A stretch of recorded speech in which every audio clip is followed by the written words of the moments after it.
ಒಂದು ಗ್ಲಾಸ್ ಅನ್ನ ಮಾಡುವಂಥ ಜಾಗದಲ್ಲಿ ನೀವು 2-2.5 ಗ್ಲಾಸಷ್ಟು ಅನ್ನ ಮಾಡಬೇಕಾಗತ್ತೆ. ಯಾಕಂದರೆ ಅಷ್ಟು ರುಚಿಯಾಗಿರುತ್ತೆ. ಬಿಸಿ ಬಿಸಿ ಅನ್ನಕ್ಕೆ ಇದನ್ನು ಕಲಿಸ್ಕೊಂಡು ತಿಂತಾ ಇದ್ದರೆ ಎಷ್ಟು ಊಟ ಮಾಡಿದ್ವಿ ಅಂತಲೇ ಗೊತ್ತಾಗೋದಿಲ್ಲ.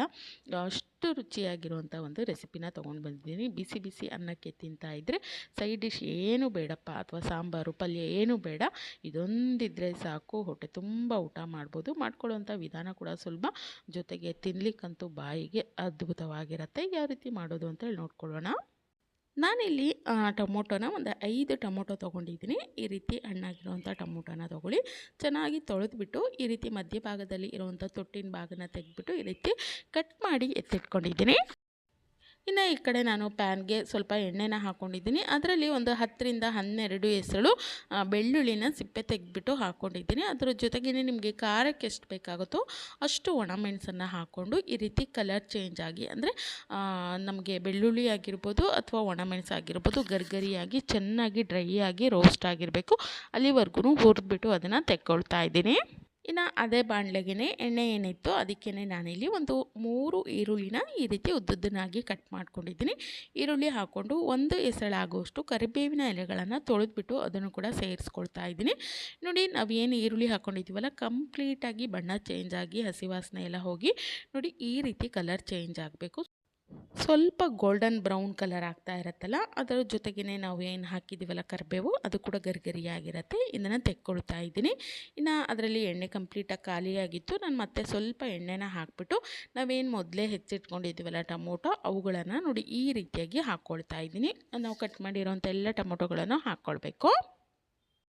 ಆನಂತರ ಮುಚ್ಚಳವನ್ನು ಮುಚ್ಚಿ ಫ್ಲೇಮನ್ನು ಮಾತ್ರ ಮೀಡಿಯಮಲ್ಲಿ ಇಟ್ಕೊಳ್ಬೇಕು. ಮುಚ್ಚಳವನ್ನು ಮುಚ್ಚಿ ಒಂದು 5-6 ನಿಮಿಷ ಚೆನ್ನಾಗಿ ಅದನ್ನು ಹುರ್ಕೊಳ್ಬೇಕು. ಅಂದರೆ ಎಣ್ಣೆಯಲ್ಲಿ ಇದು ಫ್ರೈ ಆಗಬೇಕು, ಕಂಪ್ಲೀಟಾಗಿ ಹಸಿ ವಾಸನೆ ಎಲ್ಲ ಹೋಗಿ ಚೆನ್ನಾಗಿ ನೋಡಿ ಈ ರೀತಿಯಾಗಿ ರೋಸ್ಟ್ ಆಗಬೇಕು. ಅಲ್ಲಿವರೆಗೂ ಹುರ್ಕೊಂಡು ಎರಡೂ ಭಾಗನೂ ನೀವು ಚೆನ್ನಾಗಿ ಎಣ್ಣೆಯಲ್ಲಿ ಬಾಡಿಸ್ಕೊಳ್ಬೇಕು.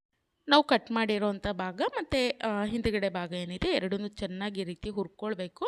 ನೋಡಿ, ಇದನ್ನು ನಾನು ಒಂದು ಪ್ಲೇಟಿಗೆ ಎತ್ತಿಟ್ಕೊಂಡಿದ್ದೀನಿ. ಈಗ ಎಲ್ಲವನ್ನು ನಾವೇನು ಹುರ್ಕೊಂಡಿದ್ದೀವಲ್ಲ ಎಲ್ಲ ಸಾಮಗ್ರಿಗಳನ್ನು ಪ್ಲೇಟಲ್ಲಿ ಹಾಕ್ಕೊಂಡು ಮೊದಲು ನಾವು ಬೆಳ್ಳುಳ್ಳಿ ಮತ್ತು ಒಣಮೆಣಸು ಏನು ಹುರ್ಕೊಂಡಿದ್ವಲ್ಲ ಅದನ್ನು ನೀವು ಬೇಕಿತ್ತು ಅಂದರೆ ಕುಟಾಣಿಲಿ ಕುಟ್ಕೊಳ್ಬೋದು ಅಥವಾ ಮಿಕ್ಸಿ ಜಾರಿ ಕೂಡ ಹಾಕ್ಕೊಳ್ಬೋದು. ಆದರೆ ಗರ್ಗರಿಯಾಗಿ ಚೆನ್ನಾಗಿ ಕರ್ಕೊಂಡಿರೋದ್ರಿಂದ ಕೈಯಲ್ಲೇ ಈ ರೀತಿ ನಾವು ಸ್ಮ್ಯಾಶ್ ಮಾಡ್ಕೊಳ್ಬೋದು. ಅಂದರೆ ಅದು ಚೆನ್ನಾಗಿ ಪೌಡರ್ ರೀತಿ ಆಗಿಬಿಡತ್ತೆ.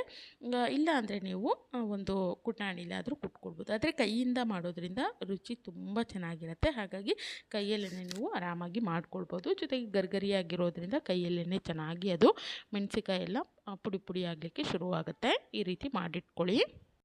ಅದು ಮಧ್ಯದಲ್ಲಿ ನಿಮಗೆ ಬೆಳ್ಳುಳ್ಳಿ ಏನಿರುತ್ತೆ ಅದನ್ನು ಚೆನ್ನಾಗಿ ಇದನ್ನು ಸ್ಮ್ಯಾಶ್ ಮಾಡ್ಕೊಂಬಿಡಿ.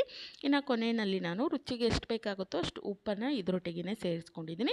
ಉಪ್ಪು ಹಾಕಾದಮೇಲೆ ನೋಡಿ ಮೆಣಸಿಕಾಯಿ ಮತ್ತು ಬೆಳ್ಳುಳ್ಳಿ ಅದರ ಜೊತೆಗೆ ನಾವು ಏನು ಹುರಿದಿಟ್ಕೊಂಡಿದ್ದೀವಲ್ಲ ಈರುಳ್ಳಿ ಅದನ್ನು ಚೆನ್ನಾಗಿ ಮಿಕ್ಸ್ ಮಾಡ್ಕೊಳ್ಬೇಕು. ಒಮ್ಮೆಲೇ ನಾವು ಟೊಮೊಟೊನ ಮಿಕ್ಸ್ ಮಾಡ್ಕೊಳ್ಬಾರ್ದು. ಹಾಗಾಗಿ ಮೊದಲು ಬೆಳ್ಳುಳ್ಳಿ ಮಿಶ್ರಣವನ್ನು ಮಿಕ್ಸ್ ಮಾಡಿಕೊಂಡು ಆನಂತರ ಈ ಒಂದು ಟೊಮೊಟೊ ಏನಿರುತ್ತೆ ಅದರ ಮೇಲ್ಭಾಗದ ಸಿಪ್ಪೆಯನ್ನು ಈ ರೀತಿ ಮೊದಲು ತೆಕ್ಕೊಂಬಿಡಬೇಕು. ಸ್ವಲ್ಪ ಬಿಸಿಯಾಗಿದೆ, ಕಂಪ್ಲೀಟಾಗಿ ತಣ್ಣಗಾದಮೇಲೆ ಆರಾಮಾಗಿ ನೀವು ತೆಗಿಬೋದು. ನೋಡಿ, ಎಲ್ಲದರದ್ದು ಸಿಪ್ಪೆನ ತೆಗೆದಿಟ್ಕೊಂಡಾದಮೇಲೆ ಟೊಮೊಟೊಗಳೇನಿತ್ತು ಅದನ್ನು ಕೈಯಲ್ಲೇ ನಾನು ಈ ರೀತಿ ಚೆನ್ನಾಗಿ ಸ್ಮ್ಯಾಶ್ ಮಾಡ್ಕೊಂಡಿದ್ದೀನಿ. ಅದು ಚೆನ್ನಾಗಿ ಹುರಿದಿರೋದ್ರಿಂದ ಚೆನ್ನಾಗಿ ಕೈಯಲ್ಲೇ ಸ್ಮ್ಯಾಶ್ ಆಗುತ್ತೆ. ಆನಂತರ ಎಲ್ಲ ಪದಾರ್ಥಗಳನ್ನು ಅಂದರೆ ಈರುಳ್ಳಿ ಜೊತೆಗೆ ಈ ಒಂದು ಟೊಮೊಟೊವನ್ನು ಚೆನ್ನಾಗಿ ಮಿಕ್ಸ್ ಮಾಡ್ಕೊಳ್ಬೇಕು. ಕೊನೆಯಲ್ಲಿ ಸ್ವಲ್ಪ ಕಟ್ ಮಾಡಿರುವಂಥ ಕೊತ್ತಂಬರಿಯನ್ನು ಹಾಕ್ಕೊಂಡ್ರೆ ಸೂಪರಾಗಿರುವಂಥ ಒಂದು ಟೊಮೊಟೊ ಭರ್ತಾ ಅನ್ನೋಂಥದ್ದು ರೆಡಿಯಾಗುತ್ತೆ. ಇದನ್ನು ಬಿಸಿ ಬಿಸಿ ಅನ್ನಕ್ಕೆ ಹಾಕ್ಕೊಂಡು ತಿಂತಾಯಿದ್ರೆ ತುಂಬ ರುಚಿಯಾಗಿರುತ್ತೆ. ಖಂಡಿತ ಇದನ್ನು ಒಮ್ಮೆ ನೀವು ಟ್ರೈ ಮಾಡಿ ನೋಡಿ. ಬರೀ ಅನ್ನಕ್ಕೆ ಅಂತಲ್ಲ, ಇದು ರೊಟ್ಟಿ ಚಪಾತಿಗೂ ಕೂಡ ಚೆನ್ನಾಗಿರುತ್ತೆ ಅಥವಾ ದೋಸೆ ಕೂಡ ಸೂಪರಾಗಿ ಆಗಿರುತ್ತೆ. ಆದರೆ ಅನ್ನಕ್ಕಂತೂ ಒಳ್ಳೆ ಕಾಂಬಿನೇಷನ್ ಅಂತಲೇ ಹೇಳ್ಬೋದು. ಖಂಡಿತ ನಿಮಗೆ ಸಾಂಬಾರು ಅಥವಾ ಪಲ್ಯಗಳನ್ನು ಮಾಡೋದಕ್ಕೆ ಸಮಯ ಇಲ್ಲ, ತುಂಬ ಸಮಯ ಹಿಡಿಯುತ್ತೆ, ಏನೂ ಇಲ್ಲ ತಿನ್ನಲಿಕ್ಕೆ ಅನ್ನೋವಂಥ ಸಮಯದಲ್ಲಿ ಖಂಡಿತ ಇದನ್ನು ಮಾಡ್ಕೊಳ್ಳಿ. ಹೊಟ್ಟೆ ತುಂಬ ಊಟ ಮಾಡ್ತೀರಾ, ಅಷ್ಟು ರುಚಿಯಾಗಿರುತ್ತೆ. ಇನ್ನು ಒಂದು 10 ನಿಮಿಷದಲ್ಲಿ 8-10 ನಿಮಿಷ ಸಾಕು ಇದನ್ನು ರೆಡಿ ಮಾಡ್ಕೊಳ್ಳೋದಕ್ಕೆ. ಆರಾಮಾಗಿ ಆಗಿಬಿಡುತ್ತೆ.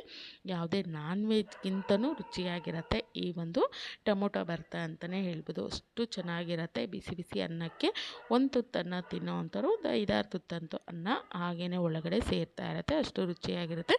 ಖಂಡಿತ ಒಮ್ಮೆ ಟ್ರೈ ಮಾಡಿ ನೋಡಿ. ನಾನು ಸಿಗ್ತೀನಿ ಮತ್ತೊಂದು ಹೊಸ ವಿಡಿಯೋದೊಂದಿಗೆ. Thank you.